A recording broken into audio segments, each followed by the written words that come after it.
మన గౌరవనీయులైన MLA sir మన సభలోకి విచ్చేస్తున్నారు. దయచేసి గట్టిగా మీ చప్పట్లతో సార్కి ఆహ్వానాన్ని తెలియజేయాల్సిందిగా అలాగే గౌరవ మేయర్ మేడంగా కోరుతున్నాము. మన పార్లమెంటు సభ్యులు సౌమ్యులు గురుమూర్తి గారు, మన మేయర్ ఆత్మీయ శిరీష్ గారు, వేదిక మీద ఉన్నటువంటి నా చెల్లెళ్ళైన కార్పొరేటర్లకు, తమ్ముళ్లకు, పార్టీ నాయకులకు, ఇక్కడికి విచ్చేసినటువంటి నా అక్క చెల్లెమ్మలైన మీకందరికీ కూడా హృదయపూర్వకమైనటువంటి వందనాలు తెలియజేసుకుంటున్నా.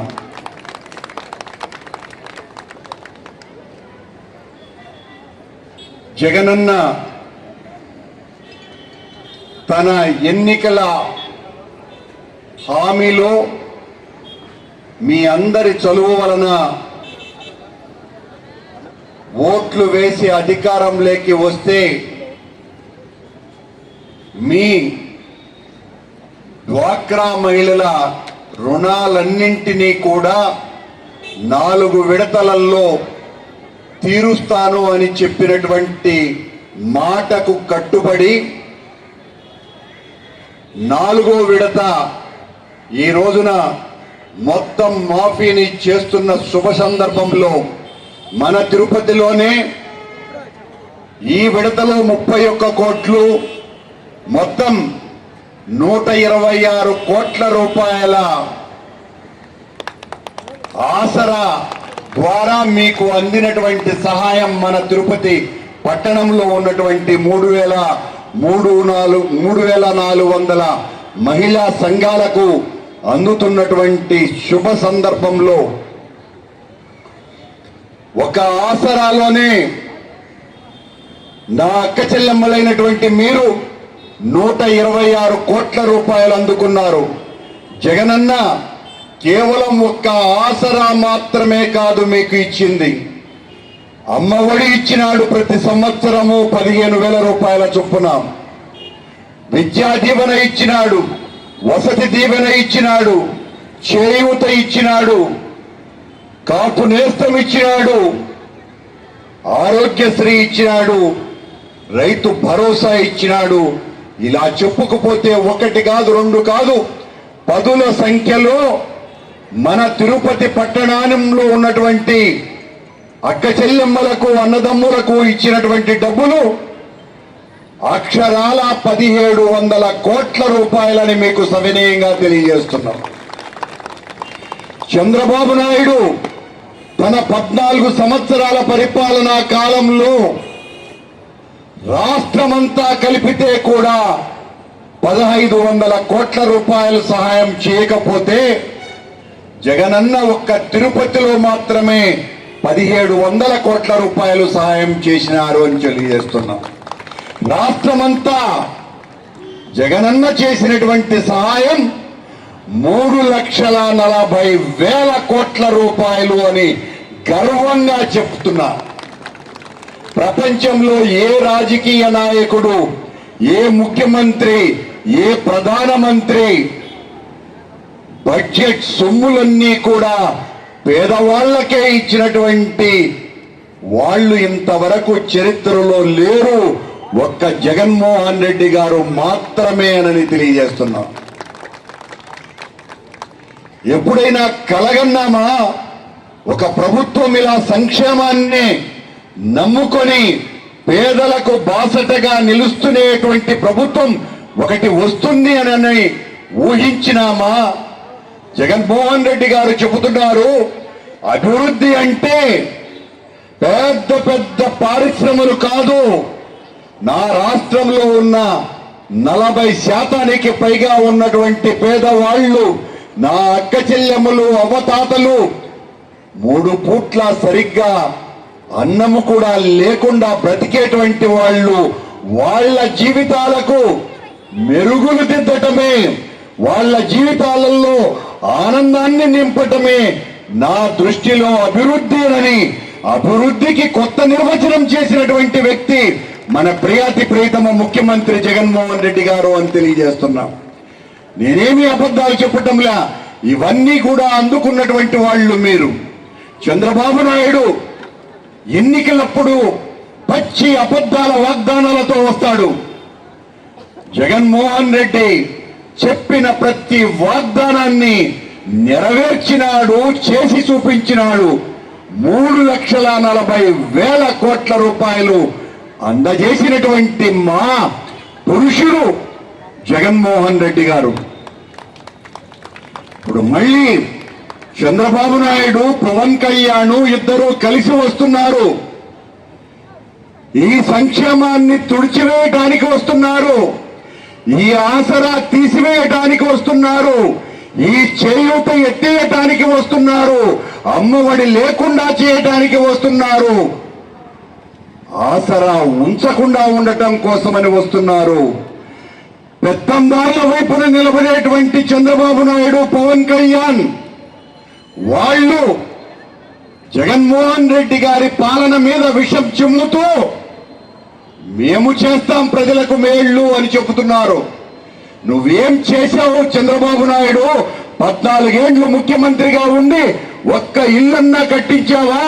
జగన్మోహన్ రెడ్డి గారు మన తిరుపతిలోనే 26,400 మంది మహిళలకి ఇంటి పట్టాలు ఒక్కొక్కటి 6 లక్షల రూపాయల ఖరీదు చేసినటువంటి ఇంటి పట్టాలు ఇచ్చినటువంటి ఘనత జగన్మోహన్ రెడ్డిని. చంద్రబాబు నాయుడు 26 ఇంటి పట్టాలు కూడా ఇవ్వాలా. తనేమో ఎన్నికలప్పుడు చంద్రబాబు నాయుడు నేను వస్తే అందరికీ ఇల్లు కట్టిస్తానన్నాడు. ఒక్క ఇల్లు కట్టించలా. జగన్మోహన్ రెడ్డి గారు మొత్తం రాష్ట్రంలో 31 లక్షల ఇల్లు కట్టిస్తున్నాడు 65,000 కోట్ల రూపాయలతో అని తెలియజేస్తున్నా. బాబు వస్తే జాబ్ వస్తుంది అన్నాడు చంద్రబాబు నాయుడు. మీరందరూ నమ్మి ఓటేస్తే ఒక్క జాబు లేదు కదా, ఒక్కరికి మేలు కూడా చేయలా. జగన్మోహన్ రెడ్డి గారు గెలిచారు. 2 లక్షల మంది ప్రభుత్వోద్యోగులుగా సచివాలయ ఉద్యోగస్తుల్ని నియమించినాడు. మీ అందరికీ సేవకులుగా మీ ఇంటికి దగ్గరనే సచివాలయాన్ని తీసుకొని వచ్చి ప్రతి సచివాలయంలోనూ 12 మంది సచివాలయ ఉద్యోగస్తులు ఈ రోజున మీ అందరికీ కూడా సేవలు చేస్తున్నారు. 4.5 లక్షల మంది వాలంటీర్లను నియమించి మీ ఇళ్లకు వచ్చి మీ యోగక్షేమాలు విచారించి మీకు కావాల్సినటువంటి మంచి చెడ్డలు పెన్షన్ల దగ్గర నుంచి ప్రతి ఒక్కటి చేయగలుగుతున్నటువంటి సువర్ణ యుగం జగన్మోహన్ రెడ్డి గారిదైతే చంద్రబాబు నాయుడు ఒక్కటంటే ఒక్క మంచి పని. నాకు అధికారం వస్తే అమ్మాయిలకంతా సైకిల్ కొనిస్తానన్నాడు. ఒక్క సైకిల్ కొనిచ్చిన పాపాన పోలేదు. విద్యార్థులకంతా ల్యాప్టాప్ కొనిస్తానన్నాడు. ఒక్క ల్యాప్టాప్ లేదు. ఇక్కడ ఉన్నటువంటి మహిళలకందరికీ కూడా సెల్ ఫోన్ ఇస్తానన్నాడు. సెల్ ఫోను లేదు. కానీ జగన్మోహన్ రెడ్డి గారు నా రాష్ట్రంలో ఉన్న అక్క చెల్లెమ్మల పిల్లల భవిష్యత్తు సమూలంగా మార్చివేస్తాను అని చెప్పి 55,000 కోట్ల రూపాయలతో ప్రభుత్వ బడులన్నీ కూడా సమూలంగా మార్చివేసి ప్రతి ఒక్కరికి ఇంగ్లీషు మీడియంలో విద్య బోధిస్తే తప్ప వీళ్ళు మెరుగైనటువంటి విద్యార్థులుగా, యువకులుగా, భావి భారత పౌరులుగా తీర్చిదిద్దబడరు అనే విషయాన్ని గ్రహించి ప్రభుత్వ పాఠశాలల్లో పనిచేసేటువంటి అధ్యాపకులకు శిక్షణ ఇప్పించి ఈ రోజున ప్రభుత్వ బడులు చూడండి తల్లి, మీకు తెలుసును మీ పిల్లలు ఏ రకంగా చదువుకుంటున్నారు, ఈ రోజున 5 సంవత్సరాల క్రితం ఏ రకంగా ఉన్నారు అన్నటువంటి విషయం. ఈ రోజున పాఠశాలల్లో 8వ తరగతి చదువుతున్నటువంటి ప్రతి విద్యార్థికి 33,000 రూపాయల ఖరీదు చేసేటువంటి ట్యాబ్ ను అందజేసి అందులో నాణ్యతతో కూడినటువంటి పాఠ్యాంశాలన్నీ పెట్టించినాడు జగనన్న. మచ్చుకు కొన్ని మాత్రమే తల్లి ఇవి. ఇలాంటివి ఎన్ని చేశాడు. ఆరోగ్యశ్రీ ఈ రోజున 3600 జబ్బులకి ఆరోగ్యశ్రీని వర్తింపజేసి ఒక తిరుపతిలోనే 40,000 మందికి ఆరోగ్యశ్రీ కార్డులు అందించినటువంటి ఘనత జగన్మోహన్ రెడ్డి గారి ప్రభుత్వంది. ఇలా ఒకవైపున మీ సంక్షేమం, మీ మేలు కోరుకుంటూ మరొక వైపున తల్లి ఈ రోజున తిరుపతి అభివృద్ధి ఎంతగా దూసుకు వెళ్తోంది. ఒక కొత్త తిరుపతిని జగన్మోహన్ రెడ్డి గారి దయ వలన తయారు చేసుకున్నాం. 22 మాస్టర్ ప్లాన్ రోడ్లతో అధునాతనంగా తిరుపతిని తీర్చిదిద్దినాం. ఫ్రీ లెఫ్ట్లు, ఒక కొత్త తిరుపతి. ఒకసారి మీరు తిరుపతి అంతా కూడా చుట్టి రండి. ఆనాడు తిరుపతికి ఈనాటి తిరుపతికి తేడా ఏంటి అన్నది తెలుస్తుంది. ఇదంతా కూడా జగన్మోహన్ రెడ్డి గారి కృషి. ఈ రోజున ఒక కొత్త రైల్వే స్టేషనే వస్తున్నది, ఒక కొత్త బస్ స్టాండే వస్తున్నది. ఆ బస్ స్టాండ్ తీసుకురావటానికి, ఆ రైల్వే స్టేషన్ రావటానికి ఇదిగో ఇక్కడ ఉన్నటువంటి యువకుడైనటువంటి మన ఎంపీ, ఒక గొప్ప దార్శనికుడైనటువంటి గురుమూర్తి అనేటువంటి పార్లమెంటు సభ్యుడు ఆ 2 పనుల్ని అత్యద్భుతంగా నిర్వహించినాడు అని తెలియజేస్తున్నా. ఇవన్నీ కూడా జగన్మోహన్ రెడ్డి గారి దయ కారణం తప్ప మరొకటి కాదు. మీకు తెలుసును, వెంకటేశ్వర స్వామి కరుణ కటాక్షాల వలన, జగన్మోహన్ రెడ్డి గారి అండ వలన నేను తిరుమల తిరుపతి దేవస్థాన అధ్యక్షుడైన తర్వాత ఇప్పుడే కృష్ణవేణమ్మ చెప్పింది, హైందవ సంస్కృతిలో హిందువులైనటువంటి మహిళలకంతా కూడా అత్యంత పరమ పవిత్రమైనటువంటిది మంగళసూత్రం. ఈ మంగళసూత్రాన్ని వెంకటేశ్వర స్వామి తయారు చేయించి లాభం లేకుండా స్వామి వారి పాదాల చెంత ఉంచి పూజలు చేసినటువంటి మంగళసూత్రాలను ఇక మీదట విక్రయించాలా తిరుమల తిరుపతి దేవస్థానం అని నిర్ణయం తీసుకున్నాం. దీని వలన మాంగళ్యం బలపడుతుంది. మొత్తం మహిళల యొక్క సుమంగళి జీవితం మరింత ప్రకాశిస్తుంది అనేటువంటి ఒక గొప్ప నిర్ణయాన్ని తీసుకున్నాం. అది మీ అందరి దయ వలన, వెంకటేశ్వర స్వామి కృప వలన, జగన్మోహన్ రెడ్డి ఇచ్చినటువంటి ఆశీస్సుల వలన ఈ విప్లవాత్మకమైనటువంటి నిర్ణయాన్ని తీసుకున్నాను అని తెలియజేస్తున్నా. ఈ రోజున తిరుమల తిరుపతి దేవస్థానంలో పనిచేస్తున్నటువంటి 7,000 మంది ఉద్యోగస్తులకందరికీ కూడా ఇళ్ల పట్టాలు ఇచ్చినటువంటి ఘనత వైఎస్ జగన్మోహన్ రెడ్డి పాలనది. పారిశుద్ధ్య కార్మికులకందరికీ దాదాపు 6,000 మందికి 5,000 రూపాయలు జీతాలు పెంచగలిగినారు అంటే అది జగన్మోహన్ రెడ్డి గారి దయ కారణమని మీకు తెలియజేస్తున్నా. పోర్టులో పనిచేసేటువంటి కార్మికులు, క్యాంటీన్లో పనిచేసేటువంటి కార్మికులు, ట్రేలు ఎత్తేటువంటి కార్మికులు, మార్కెటింగ్ గోడౌన్లలో పనిచేసేటువంటి కార్మికులు, ఎలక్ట్రికల్ డిపార్ట్మెంట్ లో పనిచేసేటువంటి కార్మికులు ప్రతి ఒక్కరికి 5,000 రూపాయల జీతాన్ని పెంచగలిగినారు అంటే అది కేవలం జగన్మోహన్ రెడ్డి గారి చలువ. ఇవన్నీ కూడా చంద్రబాబు ఎందుకు చేయలేకపోయినాడు? కారణం మనస్సు లేకపోవటం, గుండెల్లో తడి లేకపోవటం. ఆ గుండెల్లో తడి, ఒళ్ళంతా మనస్సు ఉన్నటువంటి వ్యక్తి జగన్మోహన్ రెడ్డి గారు కాబట్టి ఇన్ని మంచి పనులు చేయగలిగినాం. తిరుపతిని ఇంత అభివృద్ధి వైపు దూసుకుపోయేటటువంటి చేస్తున్నాం. ఇక ఎన్నికలు కేవలం 70 రోజులు ఉన్నాయి చెల్లి. నిర్ణయించుకోవాల్సింది మీరు. పేదలకు ఇంత మంచి చేస్తున్నటువంటి మీరంతా ఒకవైపున మీకు వస్తున్నటువంటి పథకాలన్నీ రద్దు చేయాలనుకునేటువంటి చంద్రబాబు, పవన్ కళ్యాణ్ మరొక వైపున మీ ఇద్దరి మధ్య ఈ యుద్ధం. ఇది జగనన్నకు చంద్రబాబుకు మధ్యన యుద్ధం కాదు. పేదలకు చంద్రబాబుకు, పవన్ కళ్యాణ్ కు మధ్యన జరుగుతున్నటువంటి యుద్ధం. ఈ యుద్ధంలో మీరు పొరపాటున చంద్రబాబుకు నమ్మి ఓటు వేస్తే చంద్రబాబు గెలుస్తాడు. మీరు ఓడిపోతారు. పేదల కన్నీళ్లే మిగులుతాయి. ఒక్క పథకం కూడా ఇక పూర్తిగా రాకుండా నిలిచిపోతాయి. మీరు జగనన్నకు ఓటేస్తే మీరు గెలుస్తారు, మీతో పాటు జగనన్న గెలుస్తాడు. మీరంతా కూడా నేను చెప్పింది నిజమని భావిస్తే, ఒక్క అబద్ధపు మాట కూడా కరుణాకర్ రెడ్డి మాట్లాడలేదు. ఈయన చెప్పిందంతా నిజమే. మేం పేదల పక్షాన, పేదల కోసమని పేదలుగా గెలవాలనుకుంటున్నాం.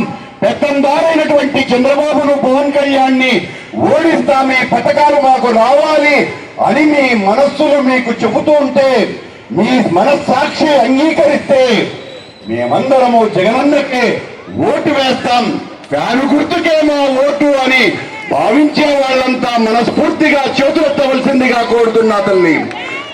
ఎవరు కూడా ఒత్తిడితో చేతులెత్తొద్దండి, మనస్సుతో చేతులెత్తండి.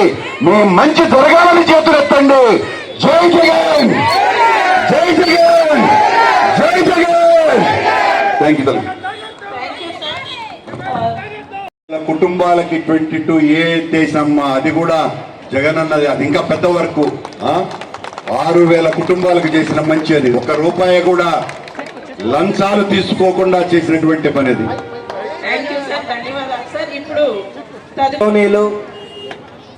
నాకు మార్గదర్శి అయినటువంటి మన ప్రియతమ శాసనసభ్యులు మరియు తిరుమల తిరుపతి దేవస్థాన పాలక మండలి అధ్యక్షులు శ్రీ భూమన కరుణాకరణ గారికి, అలాగే సోదరి తిరుపతి నగరపాలక సంస్థ మేయర్ డాక్టర్ శిరీషకి, అలాగే వేదిక మీద ఉన్నటువంటి కార్పొరేటర్లకి, అలాగే గంగమ్మ గుడి చైర్మన్ గారికి, ఇతర నాయకులకి, వైఎస్ఆర్ కాంగ్రెస్ పార్టీ కుటుంబ సభ్యులకి, ఇక్కడికి విచ్చేసినటువంటి అక్కా చెల్లెళ్ళకి, అలాగే మీడియా మిత్రులకి అందరికీ పేరు పేరున్న హృదయపూర్వక నమస్కారాలు తెలియజేసుకుంటున్నాను.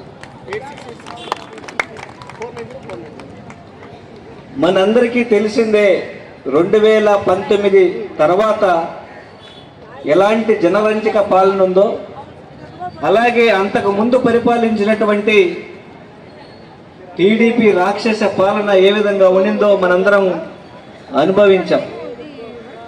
ఏ రోజైనా మన పేదల ఇళ్లలో కష్టాల గురించి ఆలోచించినటువంటి ముఖ్యమంత్రులు ఎవరైనా ఉన్నారు అంటే అది కేవలం 2 మాత్రమే. ఒకటి వైఎస్ రాజశేఖర రెడ్డి గారు, 2 వైఎస్ జగన్మోహన్ రెడ్డి గారు. ఈరోజు మన చిన్న పాపలు బాబులు వాళ్ళ యొక్క చదువుల గురించి ఆలోచన చేసినటువంటి ముఖ్యమంత్రి జగన్మోహన్ రెడ్డి గారు. ఏ పథకం తీసుకున్నా కూడా కేవలం అక్కా చెల్లెలని దృష్టిలో పెట్టుకునే చేశాడే కానీ ఒక అన్నగా, ఒక తమ్ముడుగా, అలాగే పిల్లలకి ఒక మేనమామగా ఆలోచించి ఒక బాధ్యతాయుతమైనటువంటి కుటుంబ పెద్దగా ఆయన తయారు చేసినటువంటి ప్రతి ఒక్క పథకం ఇంటి స్థలం కావచ్చు, ఇల్లు కట్టించే దగ్గర కావచ్చు, పిల్లల చదువులకు సంబంధించినటువంటి అమ్మఒడి కావచ్చు, ఆసరా కావచ్చు, చేదోడు కావచ్చు, చేయూత కావచ్చు, ఇలా చెప్పుకుంటూ పోతే దాదాపుగా 28 రకాలైనటువంటి సంక్షేమ పథకాలని డైరెక్ట్గా అక్కా చెల్లెమ్మలకి అందించినటువంటి ఘనత ఈ రాష్ట్ర వ్యాప్తంగా 3,44,000 కోట్ల రూపాయలని డైరెక్ట్గా మన అకౌంట్లోకి వేసిన ఘనత వైఎస్ జగన్మోహన్ రెడ్డి గారికి మాత్రమే. అభివృద్ధిలోను, మన ఆత్మగౌరవంలోనూ మనతో పాటు నిలబడినటువంటి గౌరవ ముఖ్యమంత్రి వర్యుల్ని ఖచ్చితంగా మీరందరూ ఆశీర్వదిస్తారని, ఆయన్ని గుండెల్లో పెట్టుకొని రాబోయే ఎలక్షన్లో అత్యధిక మెజారిటీతో గెలిపిస్తారని ఆశిస్తున్నాను. అలాగే తిరుపతి నియోజకవర్గానికి వస్తే స్వాతంత్రం వచ్చి 75 సంవత్సరాల పైన అవుతున్నా కూడా మన తిరుపతిలో మౌలిక వసతుల గురించి ఆలోచించినటువంటి ఏ ఎమ్మెల్యే ఏ ఒక్కరూ లేరు. ఈరోజు కరుణాకర్ రెడ్డి అన్న ఎమ్మెల్యే అయిన తర్వాత మనం చూస్తున్నాం దాదాపుగా 22 మాస్టర్ ప్లాన్ రోడ్లు కావచ్చు, అలాగే ట్రాఫిక్ సమస్యని తీర్చే విషయంలో కావచ్చు, ఇలా ప్రతి ఒక్క అభివృద్ధి కార్యక్రమంలోనూ, అలాగే మీకందరికి అర్హులైనటువంటి మీ అందరూ ఏ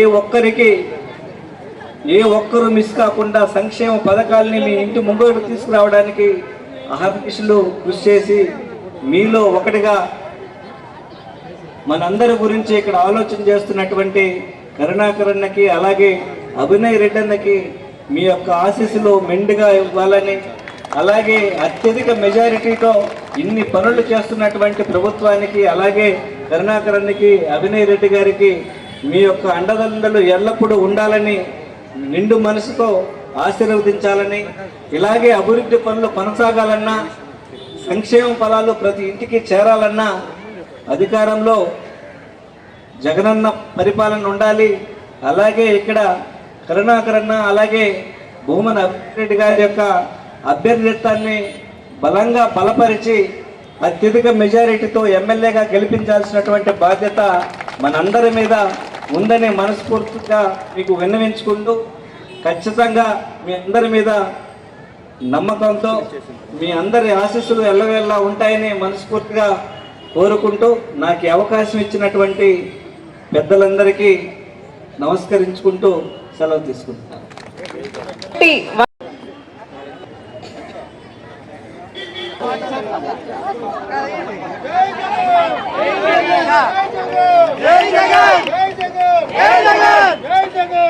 సార్కి మహిళలందరి తరఫున గట్టిగా మీ కరతాళ దండలతో ధన్యవాదాలు తెలియజేయాలని కోరుతున్నాము. అలాగే మన ఎంపీ సార్ గురుమూర్తి సార్ కూడా ఎన్నో కార్యక్రమాలు ఉన్నప్పటికీ మనల్ని వచ్చి వారి యొక్క ప్రసంగం తోటి